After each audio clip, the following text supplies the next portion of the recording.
Olá, boa tarde a todos. Sejam bem-vindos a esta iniciativa do Dia Comemorativo do 30º aniversário da Tecminho e, em particular, a este terceiro painel, O Futuro do Trabalho e o Trabalho do Futuro. O meu nome é Manuela Neves, sou diretora do Departamento de Formação e Desenvolvimento e é com muito orgulho e satisfação que há 28 anos faço parte desta grande equipa. Pelo que, em nome da Tecminho, quero agradecer a todos a vossa presença e a vossa motivação para este tema, num período tão peculiar como que estamos a viver hoje em dia, mas que em certa medida é propício para refletirmos e debatermos e partilhar conhecimento. É para nós muito gratificante ter a oportunidade de realizar esta sessão aberta com um número de participantes muito considerável, com umas centenas, a participarem nesta reflexão e debate sobre as tendências que se perspectivam para o trabalho. Desde já agradeço a todos os intervenientes e em particular aos nossos convidados das empresas que aceitaram este desafio de partilhar as suas perspectivas e experiências e participarem connosco no aniversário da Tecminho. Neste evento online comemorativo dos 30 anos da Tecminho, temos vindo ao longo deste dia a debater e a refletir sobre as áreas nas quais a Tecminho, enquanto estrutura de interface, e a primeira estrutura de interface da Universidade de Minho, com a missão de criar sinergias com a sociedade, tem atuado e desenvolvido a sua atividade. Neste sentido, o tema deste painel, o futuro do trabalho e o trabalho do futuro, enquadra-se na estratégia de intervenção do Departamento de Formação e Desenvolvimento Humano e Organizacional da Tecminho, que, como não poderia deixar de ser, tem foco as pessoas, enquanto agentes centrais para a mudança e crescimento saudável e sustentado das organizações.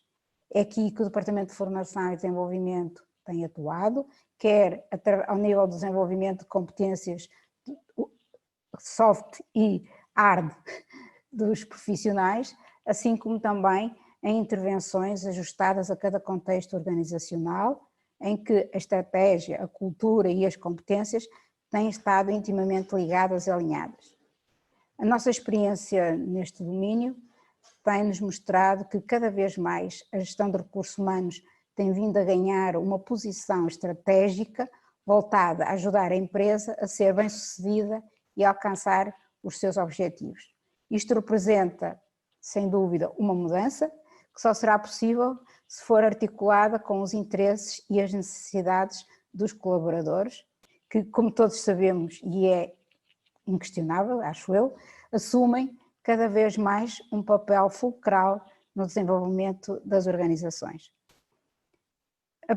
Para partilhar uma reflexão sobre esta mudança de paradigma e da evolução do trabalho, temos connosco o meu colega Paulo Silva, coordenador de projetos de desenvolvimento humano e organizacional, que nas últimas 2 décadas tem trabalhado e explorado estas questões e que nos irá falar sobre Brain Art Skills para um desenvolvimento humano e organizacional equilibrado. Olá, Paulo. Obrigado, Manuela. Obrigado à presença de todos. É um prazer especial estar aqui. E eu, tal como a Manuela, já sou da casa há alguns anos. E é sempre gratificante representar esta casa. Fiz parte da reconstrução, como eu costumo dizer, da Tecminho ao longo dos anos. E este painel tem a ver com o tema geral deste webinar, que é a inovação e os caminhos da inovação. E eu sou daqueles que defendo que a inovação não é inovação sem pessoas e naturalmente que aquilo que faz sentido nós incluirmos também no centro desta nossa reflexão é discutir, é refletir, é partilhar de que modo é que as pessoas podem, no fundo, ser mais inovadoras, e este mais inovadoras não é só no sentido de aportar resultados instrumentais às suas organizações, mas é de contribuir de uma forma mais generalizada para a construção do mundo e a construção, digamos, daquilo que está à nossa volta. E, portanto, eu pensei aqui num tema que junta aqui duas grandes componentes e, se quisermos, 2 grandes tipos de competências, mas em jeito de partida dizer que não estamos a falar de competências tout court, estamos a falar de componentes de pilares, se quisermos, e por isso aquilo que eu vou partilhar e vou falar um bocadinho é como é que estes dois pilares se conjugam de forma a que nós possamos ter um desenvolvimento de pessoas, e desenvolvimento no sentido mais alargado e integral, mas também de organizações, também nesse registro mais integrado, mais alargado, mais equilibrado, se quisermos. Portanto, vou partilhar aqui uma apresentação para conseguirem acompanhar de forma mais efetiva algumas coisas que eu vou dizendo. Eu vou começar por falar de uma forma muito breve, porque o painel tem a ver com o futuro do trabalho e o trabalho do futuro, e aquilo que faz sentido, na minha perspectiva, é fazermos aqui revisitar um bocadinho aquilo que tem sido o percurso relativamente ao trabalho e à forma como nós entendemos o trabalho ao longo da história. Eu não vou fazer nenhuma dissertação sobre isto, até porque não sou especialista na área, e perdoem-me os sociólogos do trabalho que estudam isto de forma aprofundada pela leveza com que eu vou abordar aqui este tema, esta abordagem longitudinal sobre a forma como nós olhamos o trabalho ao longo da história, mas é para introduzir a temática que vamos conversar aqui. E portanto, o trabalho na antiguidade era, digamos assim, era relativamente mal visto. Trabalhavam aqueles que, enfim, que tinham, digamos, a função de escravos, e as pessoas que não tinham que estavam no outro registro, cultivavam aquilo que podemos designar do ócio. E, portanto, o trabalho era realizado por aquelas pessoas que não tinham, muitas vezes até nem eram consideradas pessoas no verdadeiro sentido da palavra. Na Idade Média nós evoluímos um bocadinho e já não havia a lógica dos escravos, mas era a lógica dos servos que trabalhavam para os senhores feudais, numa lógica de feudalismo. Enfim, a Idade Média é muito lata, e naturalmente estou-me a circunscrever sobretudo a uma parte da Idade Média, mas tínhamos, digamos assim, o registro mantinha-se normalmente, havia as pessoas que trabalhavam e havia aquelas pessoas que usufruíam do trabalho das pessoas. Portanto, eram proprietários, tinham as suas terras e usufruíam do trabalho daquelas pessoas que eram os servos. Claro que no final da Idade Média as coisas foram mudando um bocadinho, e depois, quando entramos na fase do Renascimento, nós temos o trabalho visto numa lógica de via para a obtenção do sucesso. Já começamos no final da Idade Média, já começamos numa lógica mais comercial, e então o trabalho era até entendido no Renascimento como uma dádiva divina. As pessoas que tinham acesso ao trabalho eram pessoas que eram reconhecidas, digamos assim, por uma entidade externa, neste caso até divina, que lhes proporcionava a possibilidade de usufruírem do seu trabalho. A Revolução Industrial, como sabemos, trouxe aqui mudanças muito significativas. O trabalho passou a estar ao serviço das máquinas, portanto a máquina a vapor e por aí fora, que entretanto foi surgindo, e começou-se a dar, começou-se a enfatizar de uma forma muito significativa o tempo e as horas que as pessoas passavam a trabalhar. As pessoas deslocaram-se para determinados contextos onde as organizações, as empresas na altura funcionavam, e então, dedicavam um tempo muito significativo ao trabalho, e inclusivamente viviam no contexto onde trabalhavam, como sabemos. No início do século XX, temos o melhor exemplo, né, que é a Ford e a produção dos carros e por aí fora, a produção em massa, a linha de montagem, a especialização muito enfim, significativa, reduzindo, digamos assim, as tarefas a coisas relativamente, a componentes relativamente simples, para que facilmente se pudesse montar, neste caso, do exemplo que eu dei, um automóvel. Depois, ao longo do século XX, nós fomos evoluindo, enfim, isto é apenas um resumo, fomos evoluindo e as empresas começaram a procurar já contextos onde podiam fazer a sua produção de uma forma mais barata, mantendo, digamos assim, o registro da concepção, do desenvolvimento, etc., nos seus contextos mais habituais. Temos hoje como tendências, digamos, atuais, se quisermos chamar-lhe assim de uma forma muito resumida, a indústria 4.0 e tudo aquilo que ela implica, a robotização e por aí fora. Temos o trabalho remoto, aliás, cada vez mais na ordem do dia, não apenas trabalho em casa, o teletrabalho, mas o trabalho remoto, que é a possibilidade das pessoas trabalharem em qualquer sítio, em qualquer parte do mundo, para qualquer empresa. E não sabemos muito bem como é que vai ser o futuro.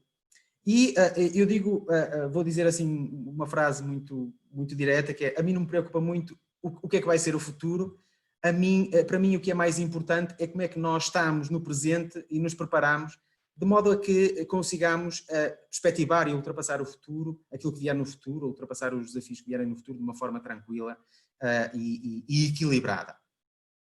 Então, sintetizando, nós fomos tendo ao longo da história, digamos, duas visões diferentes do trabalho. Por um lado, o trabalho como sofrimento, como dor, que é o chamado tripalium, não é? Esta expressão latina. O tripalium era, digamos, são os 3 paus, como nós vemos aqui na imagem, quando queriam infringir algum sacrifício às pessoas, colocavam a pessoa nesta posição com os 3 paus, e era, digamos, o significado de sofrimento vem exatamente daí. Portanto, o tripalium tinha a ver com este sofrimento. E depois temos o conceito de trabalho numa perspectiva de lavoro. Já não é o sofrimento, é o trabalho. O trabalho é algo que dignifica, é algo que, no fundo, se constitui como uma fonte de satisfação e até de valorização da pessoa, e contribui também para o alcance de objetivos. E estas duas perspectivas, elas tendem a estar em equilíbrio. Ainda hoje, muitas vezes nós dizemos, ok, há coisas no meu trabalho que eu gosto, mas há coisas que eu não gosto, e portanto algumas estão no registro do tripalium, de algum sofrimento, de alguma dor, e outras estão mais no registro da satisfação, da dignificação, daquilo que contribui para o bem-estar de cada um. E é sobre equilíbrio que vamos falar, e eu trago aqui à conversa este conceito de ecologia. A ecologia não apenas nesta perspectiva muito redutora, que é muitas vezes a perspectiva ambiental, mas o conceito da ecologia remete-nos para a ideia de equilíbrio. Nós estamos num registro de equilíbrio, ou estamos a funcionar de forma ecológica, quando todas as componentes que fazem parte do nosso sistema, elas estão organizadas de modo a manter o equilíbrio. Por exemplo, nos processos ou no trabalho que desenvolvemos no domínio do desenvolvimento humano, por exemplo, na área do coaching, este conceito de ecologia é muito importante. Quando nós trabalhamos, por exemplo, com líderes, com pessoas, processos de coaching, é muito importante fazer com que as pessoas percebam onde é que está o seu equilíbrio, onde é que está a sua ecologia. Por exemplo, quando tomam decisões, em que medida é que essas decisões são ecológicas, são equilibradas. No fundo, nós ganhamos mais do que perdemos, e as implicações que as nossas decisões têm naquilo que são os diferentes stakeholders são equilibradas e, portanto, permitem-nos tomar decisões de forma tranquila e ficarmos satisfeitos com as decisões que estamos a tomar. E neste equilíbrio, o que é que nós temos? E quando falamos de trabalho, se quisermos, nós temos a pessoa ou as pessoas individualmente consideradas, e temos as organizações onde essas pessoas exercem a sua atividade. E tanto pessoas como organizações, elas interseccionam-se. Naturalmente que as pessoas,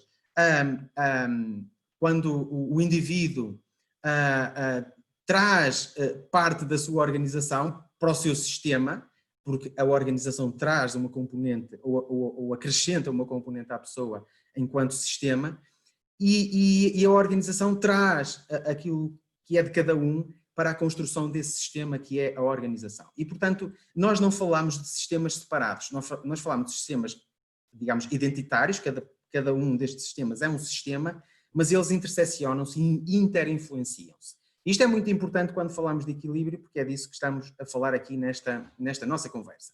E, portanto, deixem-me só apresentar aqui esta imagem, que é, vamos falar aqui sobre o equilíbrio, que é disso que trata o título da comunicação, sobre o equilíbrio mente ou cérebro e coração. O que é que estamos a falar aqui? Estamos a falar de duas componentes, uma, digamos, que tem mais a ver com a razão, se quisermos, e a outra que tem a ver mais com a emoção. E é sobre o equilíbrio entre estas duas componentes que eu agora vou falar no sentido de passar, digamos assim, um framework sobre aquilo que eu entendo que deve ser, digamos, este equilíbrio relativamente às pessoas e relativamente às organizações. Comecemos pela pessoa. Portanto, quando falamos de pessoa e este equilíbrio, vou apenas falar em 2 ou 3 componentes que podem ajudar a manter este equilíbrio das pessoas, no contexto, digamos assim, da sua carreira, da sua profissão, do exercício da sua atividade profissional numa determinada organização. E então, uma das perguntas que eu gosto muito de utilizar como base quando trabalhamos o sistema pessoa, neste equilíbrio, é o que é que eu gosto de fazer, não é? O que é que a pessoa gosta de fazer? E perguntam vocês, ou perguntarão, o que é que isto tem a ver com competências? Tudo. Porque quando nós fazemos algo com que nos identificamos, quando estamos a fazer algo que nos dá prazer, aquela ideia do lavoro, quando falei do trabalho há bocado, nós tendemos a ser mais competentes, tendemos a produzir mais, se quisermos olhar apenas de uma forma instrumental para este contexto, mas também nos vamos sentir melhor.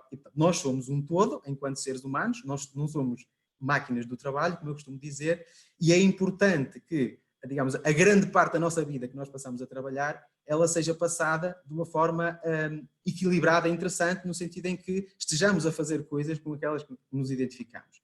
E para isso, eu gosto muito de apresentar este modelo, que é uma ferramenta que nós temos e que utilizamos, por exemplo, em processos de desenvolvimento, que é a ferramenta DISC, e que basicamente nos diz que há pessoas que são muito orientadas para resultados e pessoas que são mais orientadas para processos e pessoas que tendencialmente priorizam as tarefas e pessoas que tendencialmente priorizam as pessoas. E destes dois eixos que nós temos aqui, nós temos aqui 4 fatores que no fundo influenciam aquilo que é o nosso perfil comportamental. O fator D, o fator I, o fator S e o fator C. Já agora, esta é a ferramenta DISC, é uma ferramenta utilizada para a avaliação do perfil comportamental e eu trago aqui para passar esta ideia de que, em função do nosso registro comportamental, nós identificamos com coisas, com determinadas coisas em detrimento de outras, com determinadas características das atividades profissionais ou dos contextos profissionais ou com outras características das atividades e dos contextos profissionais. Por exemplo, uma pessoa que tenha o fator D muito elevado é uma pessoa muito orientada para resultados, é uma pessoa muito direta na sua comunicação, menos atenta, digamos assim, às necessidades das pessoas. Uma pessoa que tem um fator I muito elevado é uma pessoa que gosta de interagir, gosta de conhecer novas pessoas, gosta de ser o centro das atenções. Uma pessoa que tenha o fator S de serenidade muito elevado é uma pessoa que tendencialmente não gosta de mudanças muito drásticas nos seus contextos e, portanto, privilegia alguma estabilidade naquilo que é o seu contexto profissional, gosta de interagir com pessoas, mas num número mais restrito, e é uma pessoa tendencialmente mais ponderada nos seus processos, na forma de trabalhar. O fator C é uma pessoa que tem um perfil comportamental com uma preponderância muito significativa do fator C, é uma pessoa que gosta da análise, é mais meticulosa, gosta do rigor, da investigação e por aí adiante. E, portanto, em função do registro comportamental onde nós nos enquadramos, nós vamos valorizar coisas diferentes. E porquê é que eu trago isto aqui quando falo da pessoa? É importante quando nós tomamos decisões, por exemplo, em termos de carreira, e quando tomamos decisões de carreira, as decisões são várias, pode ser da formação que nós vamos fazer, pode ser do enquadramento profissional, do tipo de empresa onde eu quero trabalhar, do tipo de atividade profissional que eu quero fazer, é importante que nós tenhamos consciência deste nosso perfil comportamental, porque ele vai ditar o nosso grau de satisfação, de comprometimento, de bem-estar, nos contextos onde nós estivermos inseridos profissionalmente. E depois a outra componente que eu trago aqui em relação às pessoas, e isto tem mais a ver, se quisermos, diretamente com aquilo que podemos designar por competências, é aquilo que eu sei fazer bem. E o que eu sei fazer bem, naturalmente, está ligado a 2 grandes componentes, e por isso é que eu falo nas brain hard skills, não é? Portanto, a brain são as competências mais hard, mais relacionadas com a razão, se quisermos, que são as competências mais técnicas ou mais específicas, e as competências mais soft, que nós normalmente designamos por mais soft, são as competências mais transversais, as competências sociais e emocionais. E estes 2 tipos de competências têm que estar também em equilíbrio, mais uma vez a ideia de equilíbrio. Porque se eu for muito bom em competências artes, sou muito bom em informática, sou muito bom em engenharia mecânica, sou muito bom na área têxtil, porque é a minha área de intervenção, mas depois sou relativamente modesto noutro tipo de competências, como comunicação, criatividade, liderança, relacionamento com as pessoas, etc., provavelmente os resultados e o meu bem-estar profissional vai ser comprometido. E então, eu costumo dizer que elas são 2 faces da mesma moeda. E, portanto, uma moeda, se uma das faces não tiver, digamos, não tiver lisa, essa moeda não é válida para eu fazer um pagamento, não é? E, portanto, as 2 faces são importantes para nós podermos atingir aquilo que nos propomos fazer. Depois, a outra componente é o que é que o mundo precisa. E o que é que o mundo precisa? O mundo precisa naturalmente de competências mais hard, mas o mundo precisa também de um conjunto de competências como criatividade, como resolução de problemas, como empatia, como comunicação, como resiliência, como autorregulação, entre outras. Eu falo nestas porque são competências que são associadas a um programa que nós temos de desenvolvimento de competências transversais, que é a B-Side, Academia de Soft Skills, onde nós trabalhamos de forma integrada todas estas componentes e faz sentido que elas sejam trabalhadas de forma integrada e não apenas de forma isolada, na minha perspectiva. E finalmente, esta ideia que é importante, esta pergunta-chave que é importante, que pagam para fazer o quê? Não é? Quando eu tomo decisões de carreira e estou a circunscrever-me à pessoa ainda, é importante perceber se aquilo que eu quero fazer é relevante do ponto de vista das empresas, das organizações, para me pagarem para fazer aquilo.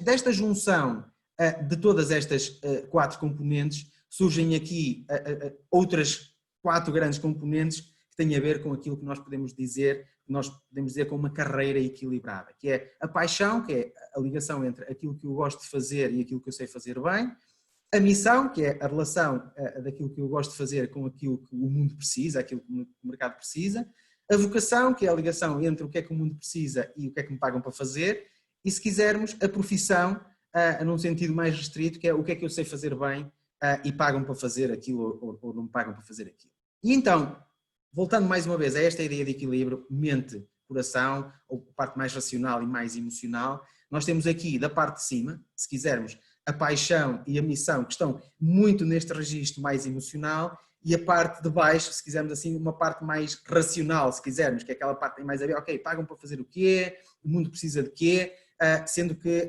essas 2 componentes, o que é que o mundo precisa e o que é que eu sei fazer bem, estão ali a meio termo entre a componente mais emocional e a componente mais racional. Claro que isto dava pano para mangas, só este bocadinho, mas temos que aligeirar porque o tempo não é ilimitado nesta nossa conversa. E, portanto, passamos à organização. Estivemos a falar da pessoa, desenvolvimento humano, se quisermos, e agora vamos passar àquilo que podemos designar genericamente por desenvolvimento organizacional e também nesta lógica de equilíbrio. E vou trazer aqui, digamos, um conceito, digamos, um modelo que já tem vindo a ser estudado, sobretudo por aquele senhor e companheiros, que é o Raj Sisodia, que tem trabalhado o capitalismo consciente. E eu trago aqui a ideia de organização consciente e das diferentes componentes que esta organização consciente engloba. Começando, portanto, são 4 componentes. Uma organização consciente tem estas 4 componentes. A primeira é o propósito, que é, no fundo, a razão de ser da organização, para além de gerar lucros. Uma empresa ou uma organização não existe para gerar lucros, ela existe para alguma coisa que está para além disso. Naturalmente, gerar lucro faz parte do seu processo, mas essa geração de lucro é para atingir algo mais elevado, no fundo, algo que reflita valores mais elevados. Depois temos a cultura, podemos designar aqui de cultura consciente, e uma organização consciente é aquela em que a cultura é baseada em componentes como a confiança, a responsabilidade, o cuidado, a transparência, a integridade, a afetividade, a igualdade, o desenvolvimento das pessoas. E, portanto, quando nós falamos numa organização consciente, estamos a falar, entre outros aspectos, destas componentes ligadas à cultura. A terceira componente é aquela que designamos por stakeholders, e uma organização consciente é uma organização que integra diferentes stakeholders, não apenas os acionistas ou os sócios, aquelas pessoas que porventura estão interessadas no seu lucro, mas integra, eu diria sobretudo, aquilo que são os colaboradores, os clientes, os fornecedores, a comunidade, se quisermos em sentido mais alargado.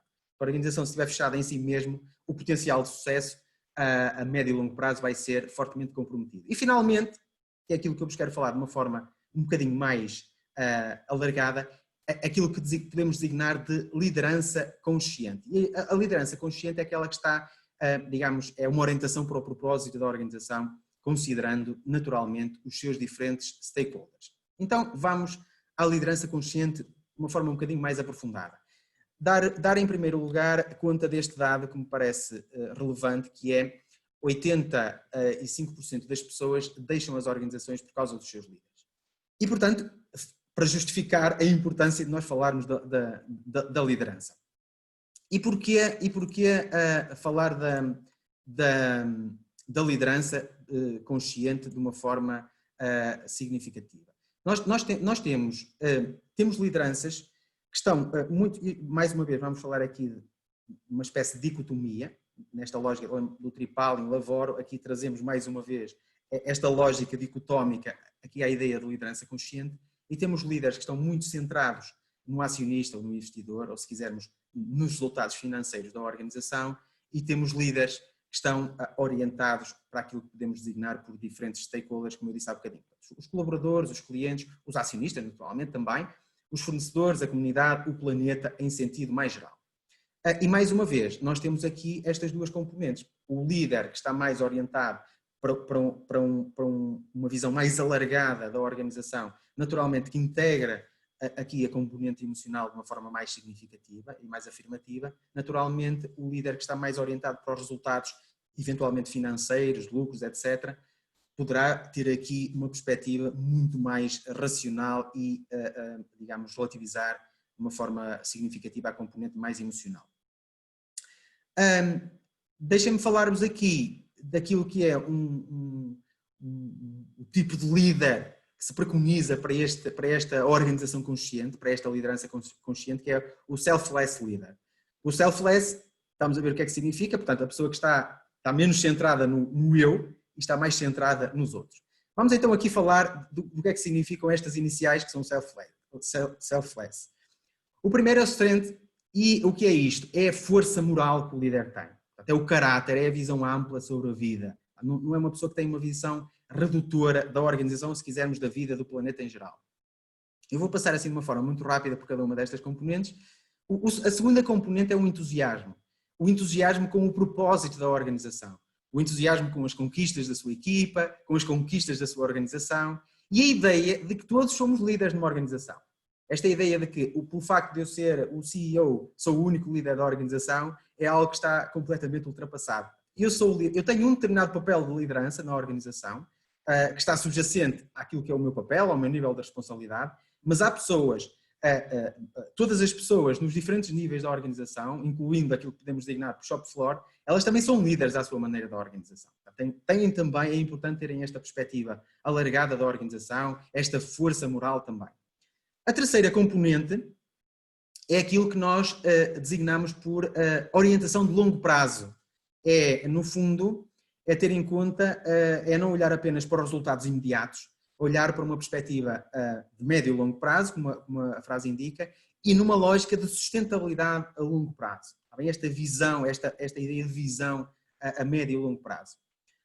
O F significa flexibilidade. E esta flexibilidade é extremamente importante. É a capacidade do líder saber ouvir, é a capacidade do líder delegar com as pessoas, dialogar até com as pessoas que pensam diferente de si. Às vezes até ceder para que o bem da organização prevaleça, mesmo que outras pessoas tenham uma opinião diferente da minha enquanto líder. O L significa o love and care, não é? O love and care é, no fundo, é extremamente importante porque tem a ver com demonstrar apreço, tem a ver com o tal equilíbrio, se quisermos, razão e emoção. Tem a ver com a ideia de não querer o poder pelo poder, mas sim para um bem maior. Eu, por acaso, tenho neste momento uma determinada responsabilidade em termos de liderança, mas isso não diz respeito a mim, diz respeito ao papel que eu tenho para o bem maior da organização. Tem a ver com assertividade, tem a ver com a estimulação de um clima organizacional amigável, no fundo, e tranquilo. Depois, a inteligência emocional, não é? Que é o E. A inteligência emocional tem a ver com a autoconsciência, tem a ver com a empatia, um conceito muito importante na liderança, tem a ver com o controle emocional. E depois temos as duas últimas, a primeira que é a inteligência de sistemas, ou a inteligência sistémica, se quisermos, que é a abordagem sistémica, a ideia de que a organização é um sistema em que todas as componentes do sistema se interrelacionam, e às vezes pensamos que, por exemplo, não tratar bem uma determinada pessoa não vai ter implicações no sistema na sua globalidade. Tem. Às vezes não cuidar de determinada componente que até pode parecer menos importante, ela vai ter implicações no todo da organização. E no fundo tem a ver com esta ideia de como é que todas as componentes do sistema se interligam. E finalmente, o outro S tem a ver com a inteligência espiritual, aqui não no sentido religioso, mas tem a ver com o bem-estar global, tem a ver com os valores numa perspectiva mais alargada. E portanto, esta é a ideia do selfless leader, que tem muito a ver com a ideia da organização consciente, e eu, para terminar, deixava só aqui esta frase do Simon Sinek, no seu livro Os Líderes Comem por Último, e que eu vou ler porque ela é muito significativa. Quando temos dificuldade em encontrar felicidade no trabalho, levamos a frustração para casa. Aqueles que têm a oportunidade de trabalhar numa organização que os trata como seres humanos, que merecem proteção em vez de um recurso a ser explorado, regressam a casa ao fim do dia com uma intensa sensação de realização e gratidão. Regressar do trabalho e sentirmos-nos inspirados, seguros, preenchidos e agradecidos é um direito humano natural a que todos podemos aspirar e não um luxo moderno a que apenas alguns felizardos têm acesso. Muito obrigado pela vossa atenção. Obrigada, Paulo, pelo conhecimento e por esta partilha tão interessante que acabaste de nos presentear e pelas questões que de facto levantaste e que são alvo de uma reflexão pertinente e ajustada ao momento em que nós atualmente vivemos e que estão presentes no dia-a-dia dos líderes, das empresas, com um destaque, que diria, para os departamentos de recursos humanos, que, como sabemos, cada vez mais têm vindo a assumir novos papéis enquanto motor, catalisador e acelerador de uma nova cultura que o mundo exige atualmente. Podemos mesmo dizer que o mercado de trabalho é, neste momento, um mercado de revolução de competências e de cultura organizacional, para além da questão da digitalização, mas é essencialmente de mudança de cultura organizacional. Esta temática é tão importante e atual que esta semana ouvi e foi partilhado que o plano de recuperação económica para os próximos 10 anos, apresentado pelo consultor executivo do governo, António Costa e Silva, refere que qualificar e reter talento será a chave do sucesso e, simultaneamente, o grande desafio que as empresas terão de enfrentar na próxima década.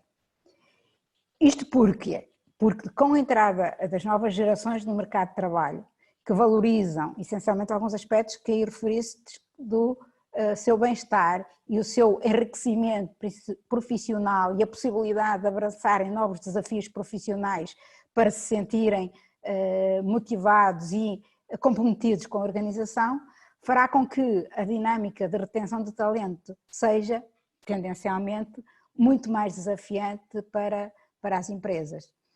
E, portanto, este é de facto um momento de grande revolução a todos os níveis, inclusive para os gestores de pessoas e para os gestores líderes, gestores de pessoas, gestores de empresas. E para percebermos um pouco mais como é que neste momento as coisas estão a ser encaradas em algumas empresas aqui da nossa região e com quem nós temos colaborado, para explorar todas estas questões que as empresas enfrentam atualmente, iremos passar a ter agora um debate que será moderado pela minha colega Liliana Gomes, que há mais de uma década tem vindo a trabalhar em estreita ligação com as empresas e que irá fazer agora a sua moderação com os nossos convidados, a quem agradeço mais uma vez o facto de terem aderido a este nosso desafio e de marcarem presença no nosso aniversário e estarem disponíveis, obviamente, para partilhar a sua experiência e o modo como as suas empresas estão a encarar e a responder a todos estes desafios. Agradeço, portanto, à Borguana, à ETEC e à Continental, que são 3 empresas com quem a Liliana tem estado a trabalhar os últimos anos e que, por isso mesmo, irá moderar este debate. Obrigada a todos. Liliana, poderás iniciar a tua... Olá, muito boa tarde a todos. Sejam bem-vindos. Obrigada por nos estarem a seguir neste dia tão especial para nós. Queria dizer, em primeiro lugar, que é um privilégio enorme, é um prazer estar a moderar este debate com 3 empresas de referência e não fazia sentido estarmos aqui sem estarmos em rede e sem darmos a voz e o rosto aos nossos parceiros.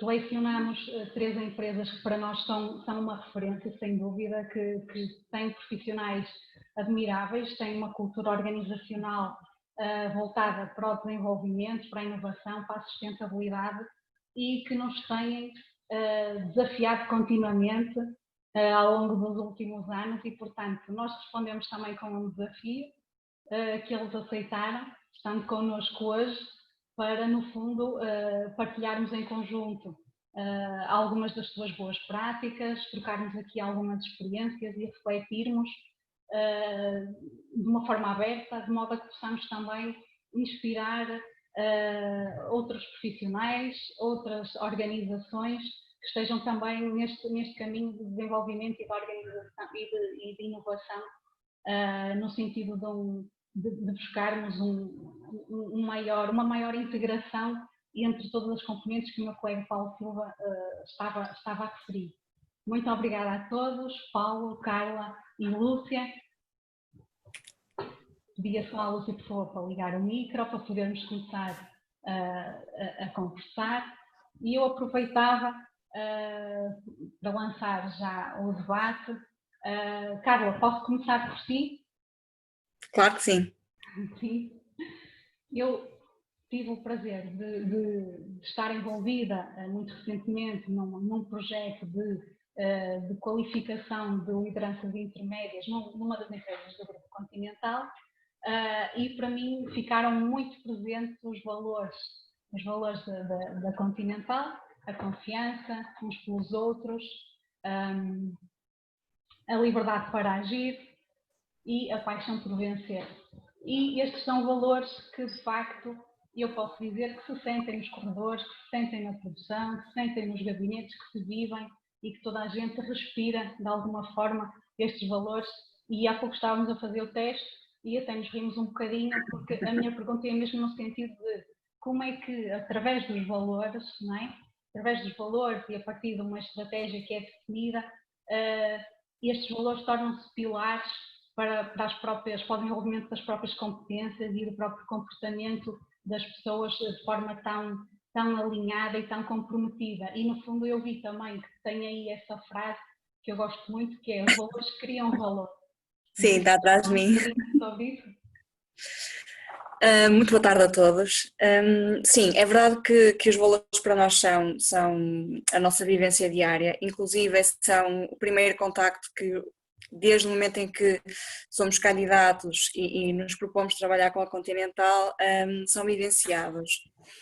Portanto, desde a fase do recrutamento, em que avaliamos os candidatos tendo em conta o alinhamento com os nossos valores, portanto, à partida quando chegam à empresa já percebemos que são pessoas que se vão enquadrar bem naquilo que a empresa espera de todos, mas quando as pessoas chegam à empresa têm 10 dias de formação para conhecer toda a organização, sendo que um desses dias é dedicado em exclusivo aos valores, a explorar os valores, perceberem exatamente como é que podem vivê-los no seu dia-a-dia. Depois todos os nossos processos de gestão de talento estão também alinhados com os valores, desde assessments que fazemos, o nosso processo de avaliação de desempenho, em que pelo menos 2 vezes por ano percebemos se estamos ou não alinhados com os valores, o que é que nós poderíamos fazer. Depois todas as atividades que vamos tendo também nos vão lembrando um bocadinho destes valores, atividades de cariz social ou mesmo internas.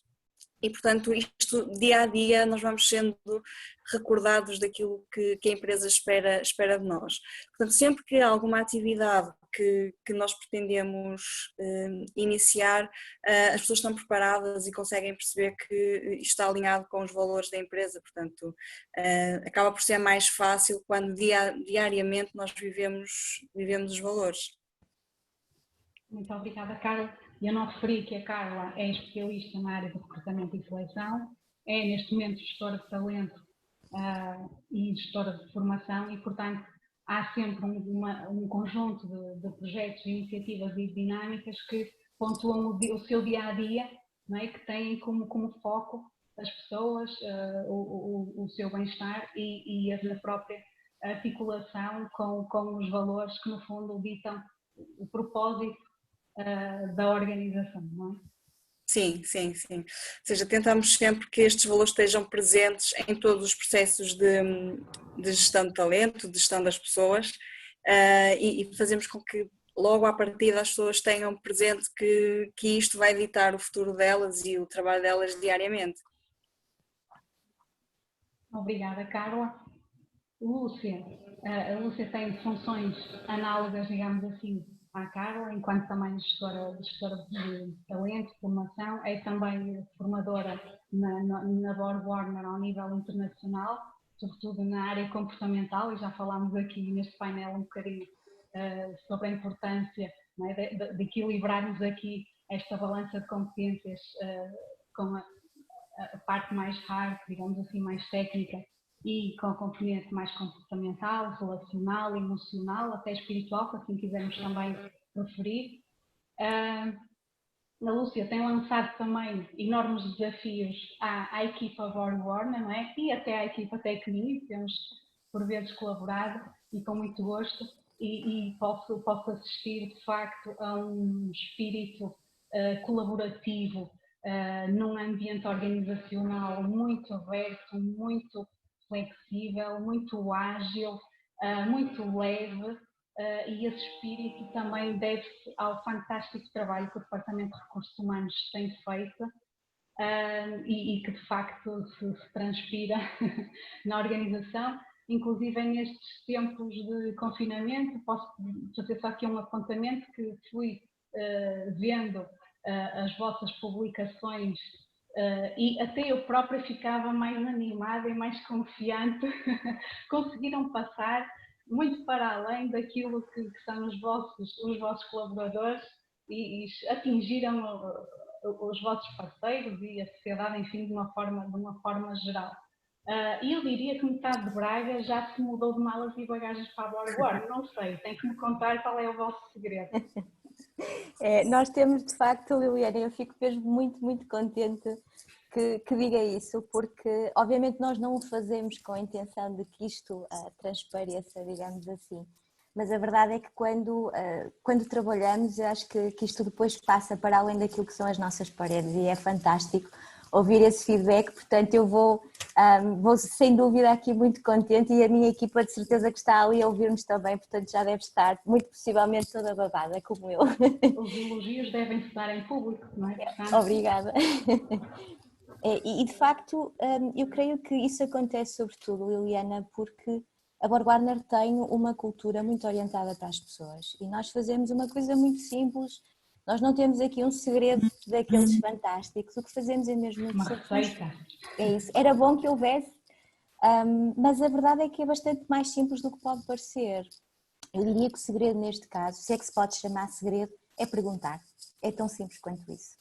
Quando nós perguntamos às pessoas o que é que as faz felizes, o que é importante para elas, nós conseguimos perceber o que é valorizado e quando as nossas medidas, sejam elas do ponto de vista da decisão de gestão, seja através dos benefícios que nós estamos a decidir implementar, se elas estão de acordo e estão ligadas àquilo que as pessoas valorizam, nós temos a certeza que a coisa vai funcionar, depois vamos alinhavando. Como é que nós fazemos isso, Borg Warner? Para nós a comunicação é mesmo importante e a comunicação bidirecional, portanto, não só ser a gestão a comunicar com as pessoas, por exemplo, até ao shop floor, mas também o vice-versa. E o que nós fazemos, por exemplo, é ter os inquéritos à cultura, que são realizados a cada X tempo e no qual nós auscultamos o bem-estar, a satisfação das nossas pessoas com aquilo que é a Borg Warner como empresa, no fundo se gostam ou não de estar aqui a trabalhar connosco. Nós temos também com regularidade questionários, por exemplo, que nós vamos passando para perceber, para receber feedback, para avaliar o que é que as pessoas valorizam quando estamos a pensar, por exemplo, em implementar uma medida. Nós temos um programa de sugestões e estas sugestões é incrível, por exemplo, nós tivemos muitas sugestões o ano passado, com uma implementação, uma taxa de implementação elevadíssima, porque as nossas pessoas têm ideias fantásticas e sentem-se à vontade para partilhá-las. E a verdade é que são sugestões que vão desde segurança, qualidade, a qualquer outro processo que eles considerem importante para eles. E eles recebem feedback do ponto de situação da sugestão deles. Olha, a tua sugestão está a ser processada, vai ser implementada, se não vai ser implementada, porque é que não vai ser implementada? Mas aí as pessoas percebem que estão a falar, que estão a ser escutadas e que aquilo que é o feedback delas é considerado e é valorizado.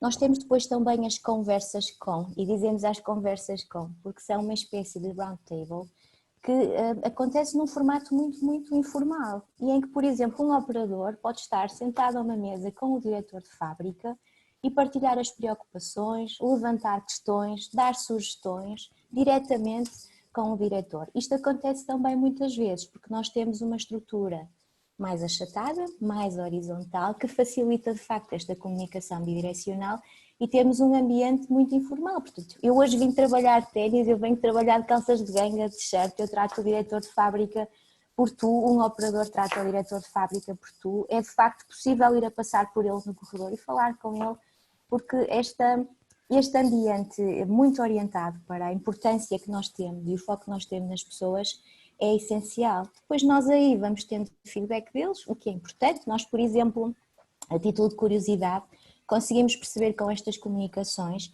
que há na realidade 5 grandes áreas que as nossas pessoas valorizam, que estão muito alinhadas até com a comunicação que nós ouvimos anteriormente, que é as oportunidades de carreira e desenvolvimento, portanto, ter a possibilidade de progredir internamente. Para terem uma ideia, na BorgWarner, o ano passado, das vagas que abriram do ponto de vista profissional, 60% foram preenchidas com candidatos internos.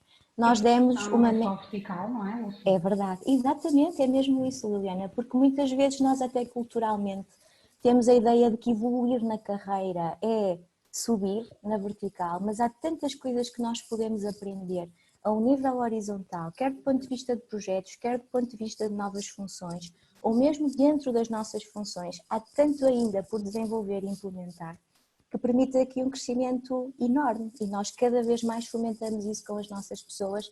Desenvolver não é só subir, desenvolver é aprender, das formas mais variadas, nem sempre através da formação, mas também através de outras atividades, de outros desafios que nos permitem desenvolver competências novas.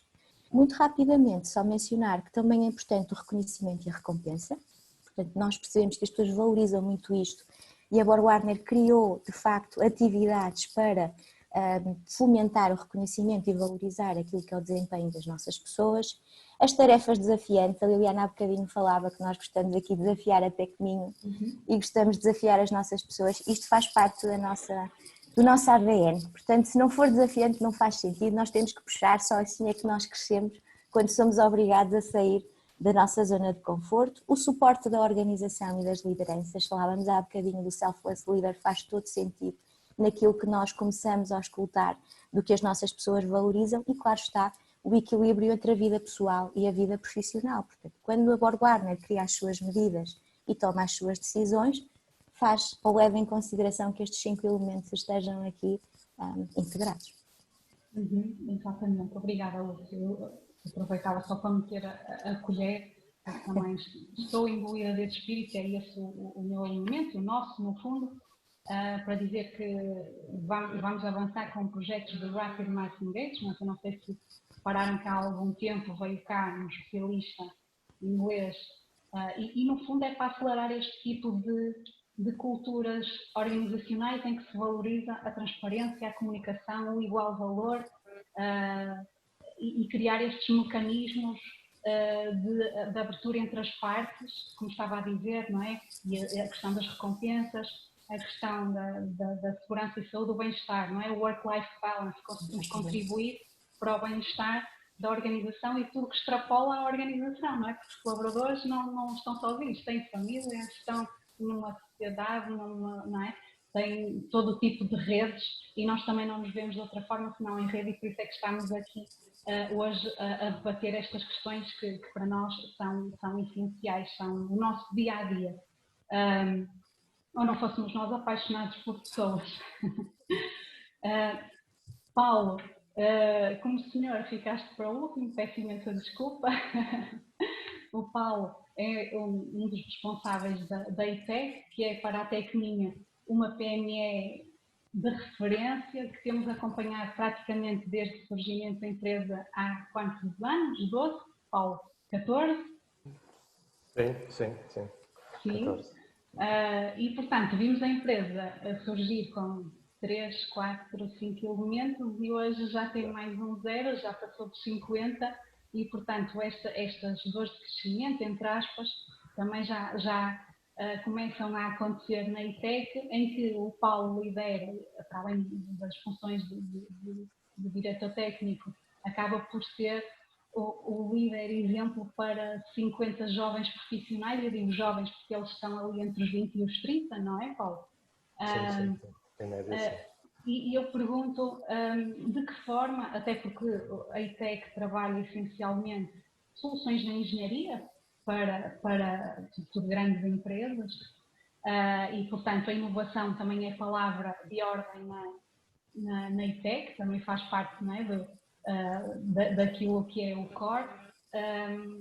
Como é que esta transformação digital é acompanhada e como é que vês que tem que ser acompanhada por uma transformação humana e organizacional? Que desafios é que tens sentido e que soluções é que tens encontrado para colmatar alguns gaps que sintas que possam existir ao nível daquilo que é o perfil dos colaboradores e os níveis de desempenho e de engagement também que são necessários para este contexto que está aqui em evolução, este contexto empresarial e humano também.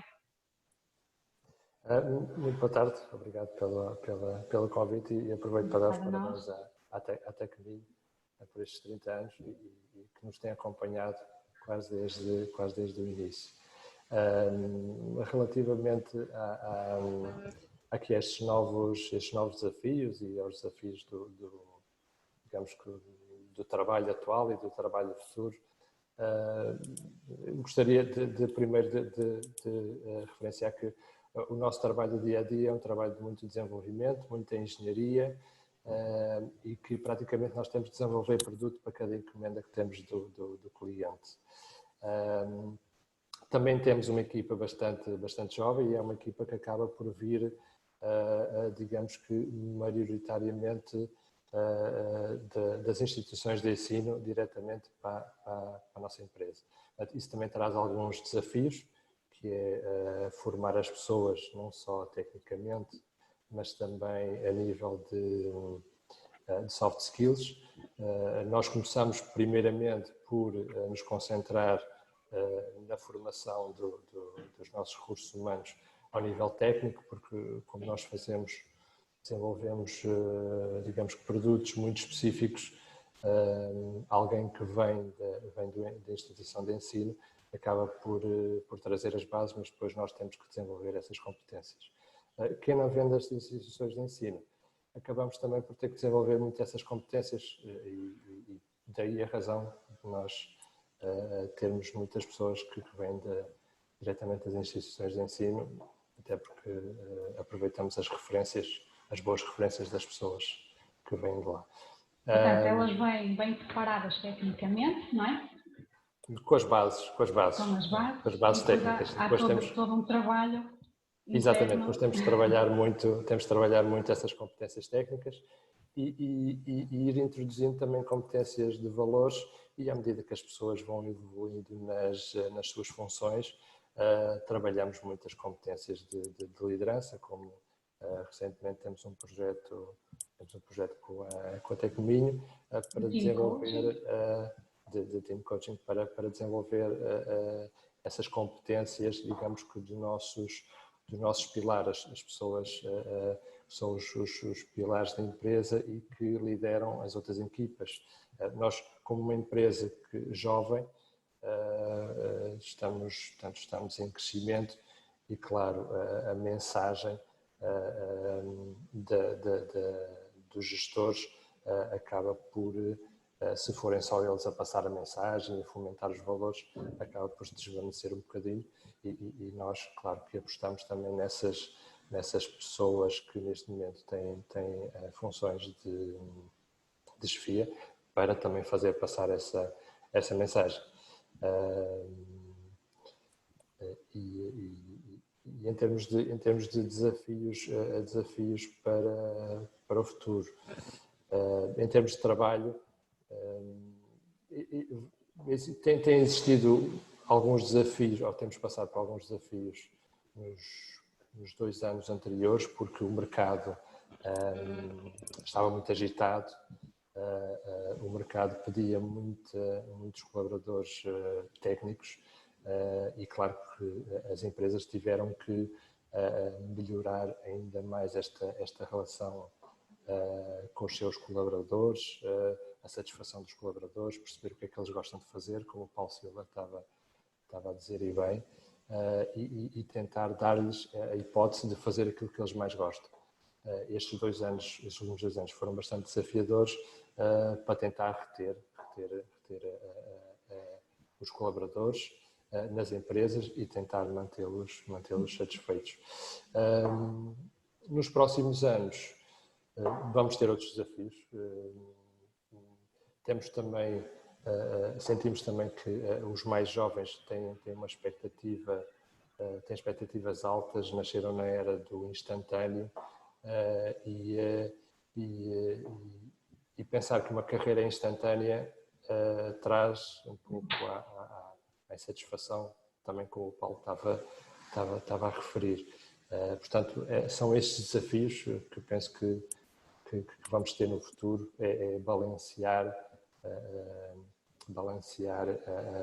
as expectativas dos colaboradores naquelas quatro vertentes de o que é que eu sei fazer, o que é que eu posso ser útil à empresa, o que é que me pagam para fazer.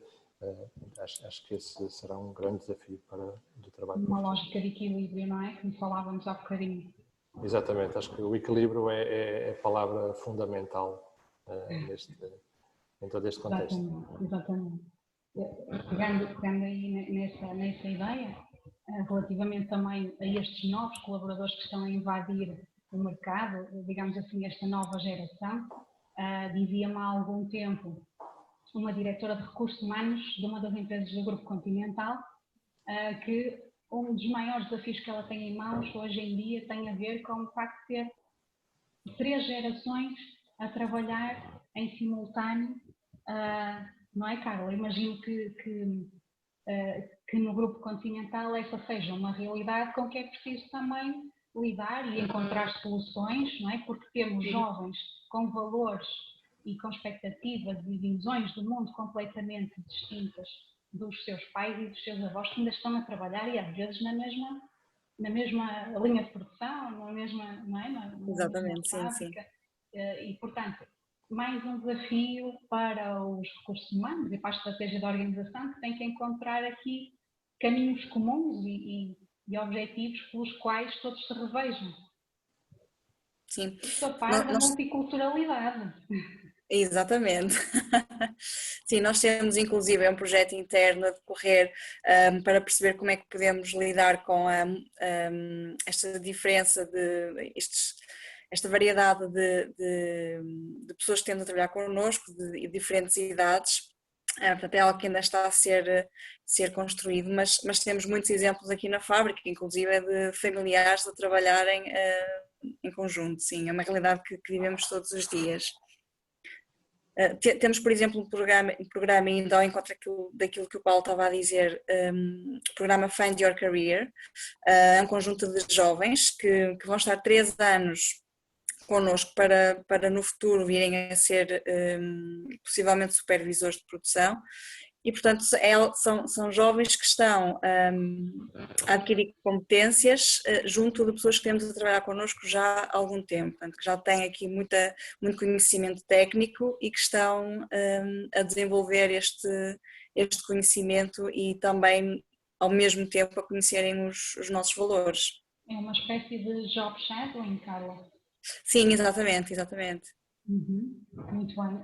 O Grupo Continental acaba por ser aí, na região, quase que um polo de qualificação, não é? Porque aposta muito na qualificação das pessoas, não apenas das que já estão dentro de portas, não é? Que já são colaboradores, mas também nos jovens das escolas que estão no seu entorno, na sua região, não é? Portanto, acaba por ditar também, ter uma palavra muito ativa naquilo que são os perfis profissionais para o vosso futuro, que é agora, não é? Que é agora e agora a curto e médio prazo também, não é? E pensando no longo prazo e pensando na sustentabilidade, acabam por criar um dinamismo muito interessante que é catalisador na região, em termos de, digamos assim, de parcerias aqui win-win entre a organização e a sociedade de uma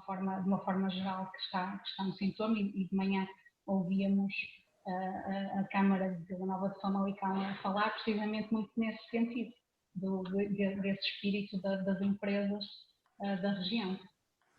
Sim, é verdade. É verdade que nós temos uma relação muito próxima com entidades, com instituições de ensino que estão em Famalicão, sobretudo.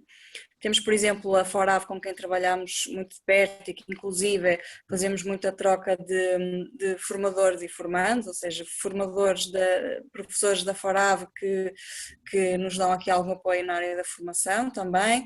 Inclusive, partilhamos, quando os nossos recursos não são suficientes em termos de salas, por exemplo, partilhamos com a FORAV. Os alunos são muito direcionados para aquilo que são as nossas necessidades em termos, por exemplo, da engenharia, das áreas de engenharia, e portanto nós estamos muito alinhados e é verdade que as instituições de ensino têm feito um esforço nesse sentido de manter, e nós também, claro, manter esta relação de proximidade, e são uma fonte de recrutamento importante para nós. Uhum. Não sei se na BorgWarner também criam essa sinergia, acredito que sim, até porque ainda para mais próximos da fronteira, e eu posso dar um exemplo de uma empresa com a qual estamos a colaborar, que é perto da BorgWarner também, que tem portugueses, tem galegos, não é? Tem brasileiros, tem pessoas de leste e, portanto, estas questões que estávamos a falar há bocadinho também da multiculturalidade aliada às questões das competências e do desenvolvimento humano e organizacional, acabam por estar todas aqui numa grande amálgama à qual nós temos que dar a melhor resposta possível para o sucesso do todo, não é?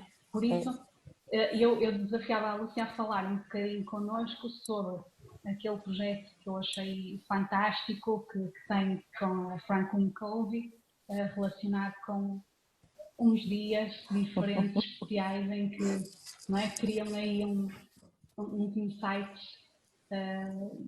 fantásticos nas pessoas que estão a contar os dias para poder participar.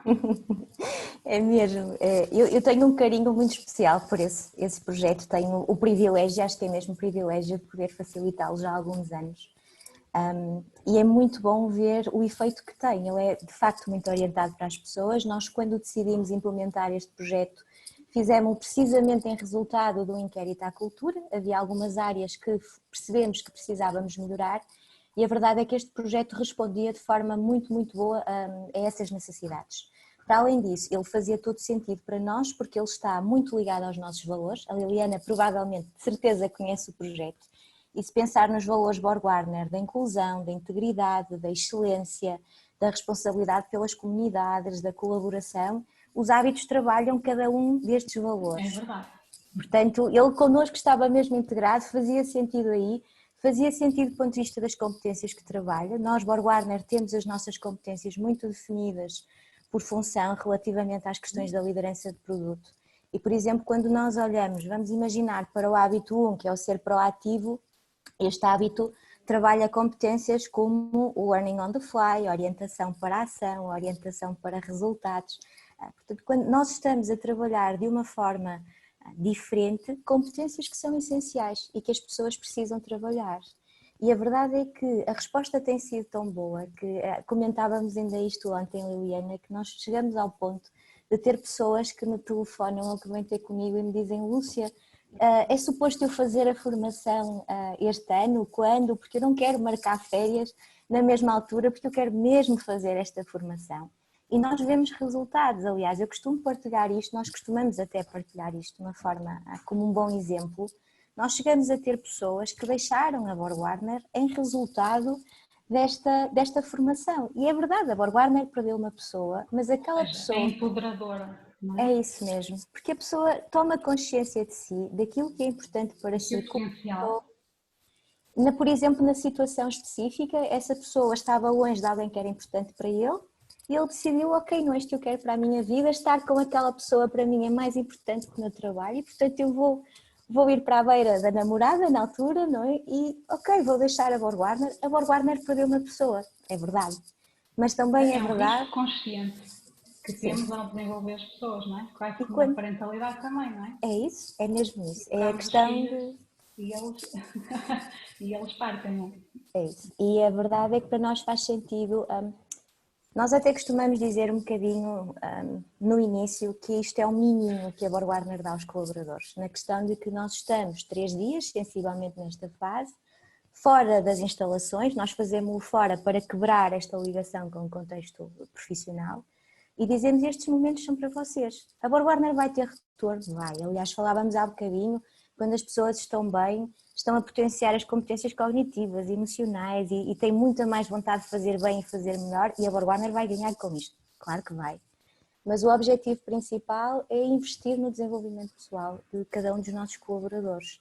E o feedback que nós temos é sempre fantástico e nós, como facilitadoras do processo, temos uma oportunidade extraordinária, que é conhecer as nossas pessoas de uma forma completamente diferente do que aquela que conheceríamos se estivéssemos só com as questões básicas de recursos humanos. Portanto, é 5 estrelas. É uma verdadeira conexão e um trabalho conjunto de evolução, digamos assim, a todos os níveis. E para quem nos está a ouvir, pode pensar, mas vocês não estão a falar de indicadores e de métricas e KPIs, etc. Estamos agora, temos o foco nas pessoas, nesse bem-estar, nesse desenvolvimento e conseguindo fazer um bom trabalho a esse nível, nós vamos conseguir melhorar a produtividade, os índices de atividade, vamos melhorar a nível da comunicação e, portanto, há menos ruído, há menos quebras, há menos defeitos, há menos não conformidades, etc, etc. Ou seja, no fundo estamos com uma visão holística a trabalhar o todo, não é?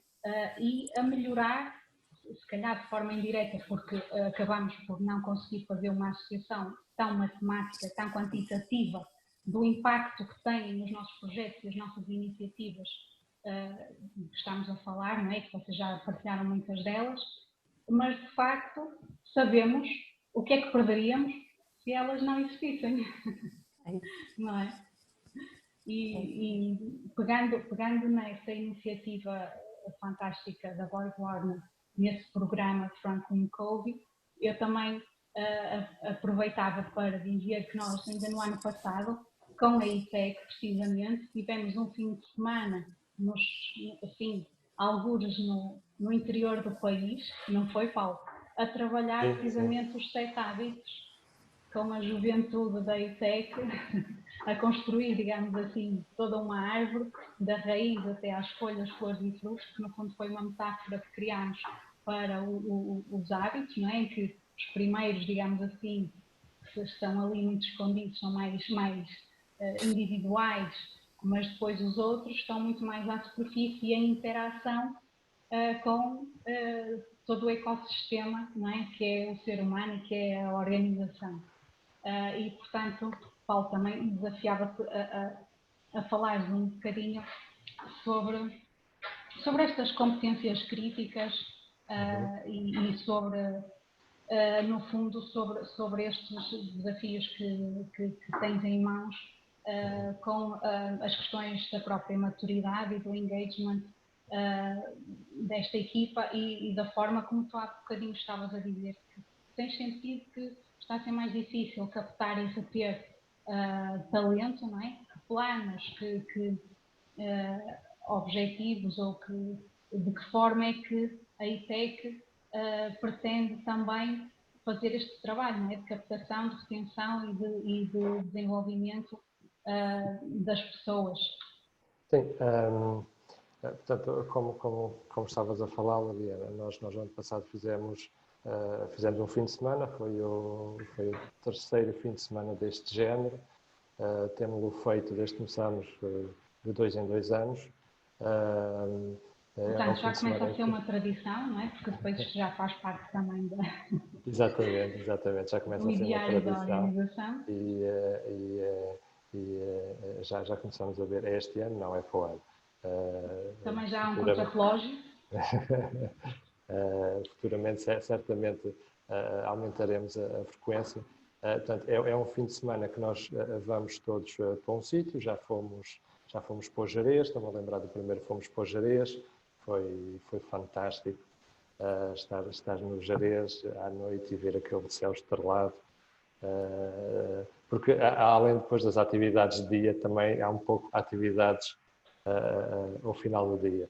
Isso, as atividades de dia trabalham muito o team building e as competências.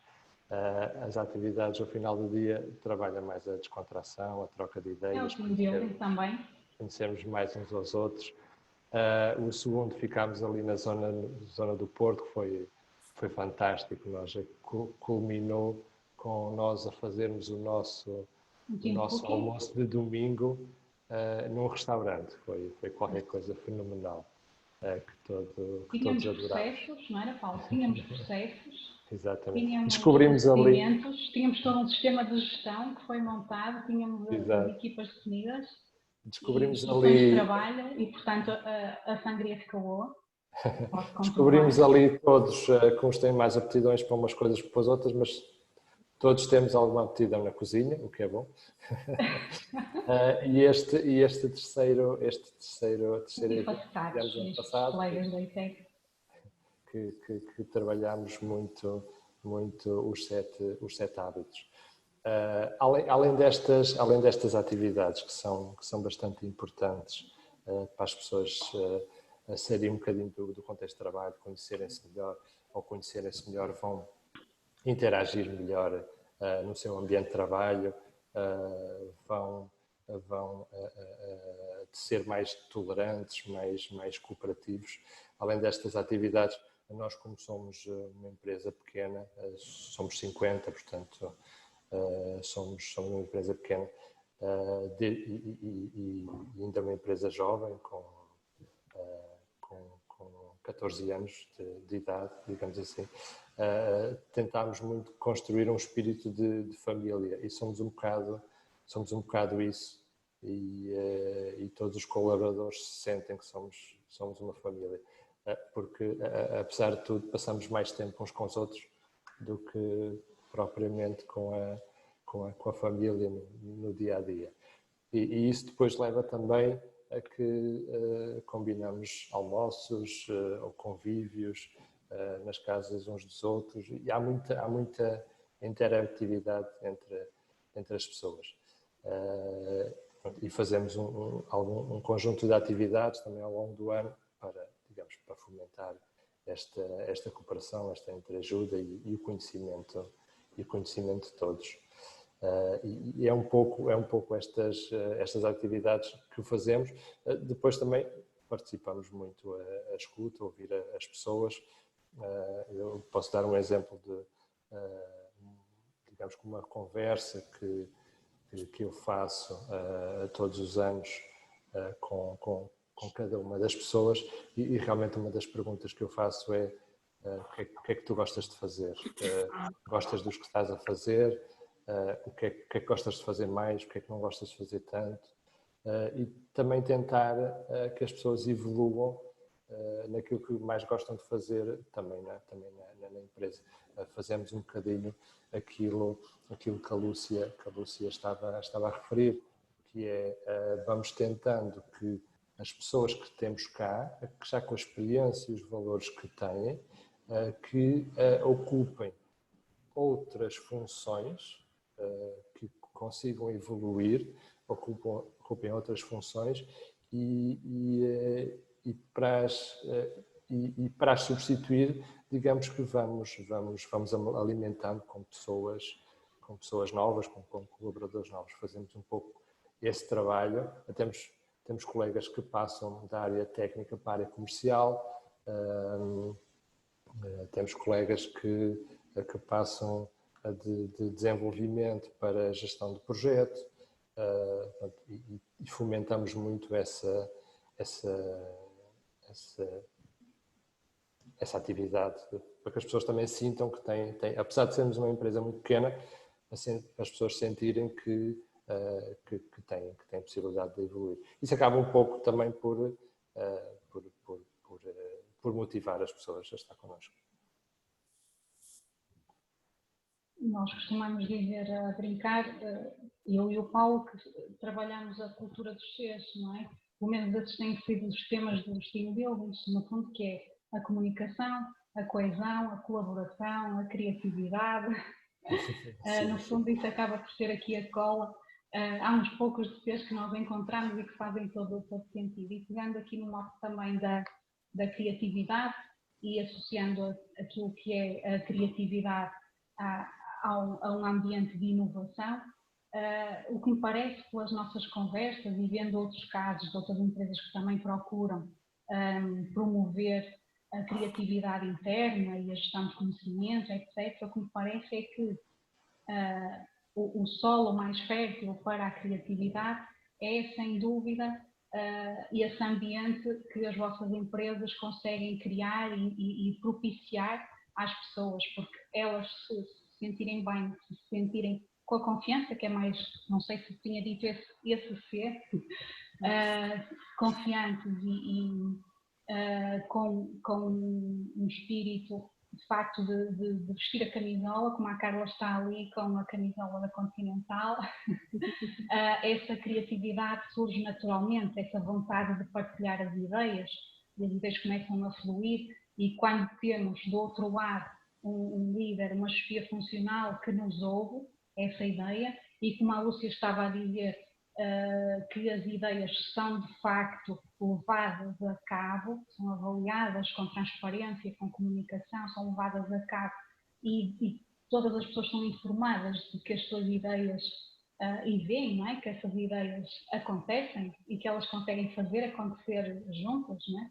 Isso depois já não se consegue parar, essa dinâmica positiva, e a inovação torna-se uma realidade e não apenas uma inovação que é feita dentro de portas, dentro de um determinado gabinete por 3, 4, 5 ou 10 pessoas, e todos são parte dessa inovação todos os dias. Não estamos a falar apenas de inovação tecnológica, do produto ou do processo, mas inovação organizacional, não é? Que no fundo é a primeira, digamos assim, porque se essa não existir, as outras muito dificilmente poderão coexistir também, não é? nesse mesmo ambiente.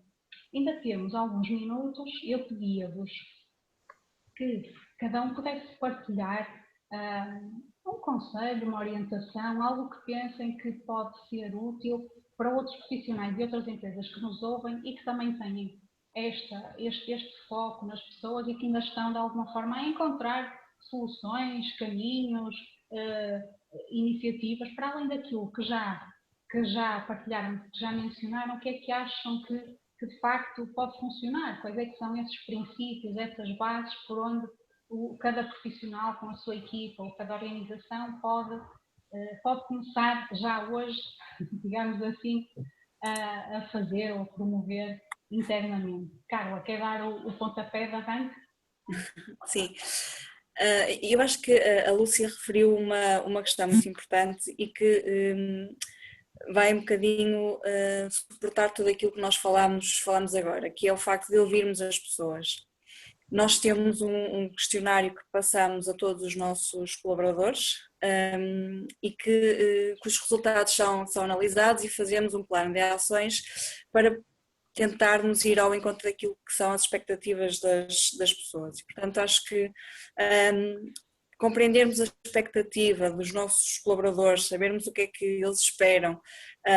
Às vezes achamos que aquilo que será um problema para nós, para eles não é um problema, e portanto uma questão que se calhar eu posso estar muito preocupada, que tem a ver e que nós vemos na nossa fábrica, algo que pensamos que pode ser muito preocupante, o facto de termos muita tecnologia e pensarmos que temos colaboradores aqui já perto da idade da reforma, como é que eles vão reagir, será que vão ter capacidade para trabalhar com estas ferramentas, acaba por ser até esperado da parte deles e sentirem que os estão a ajudar. Portanto, acho que o facto de ouvirmos as pessoas é de facto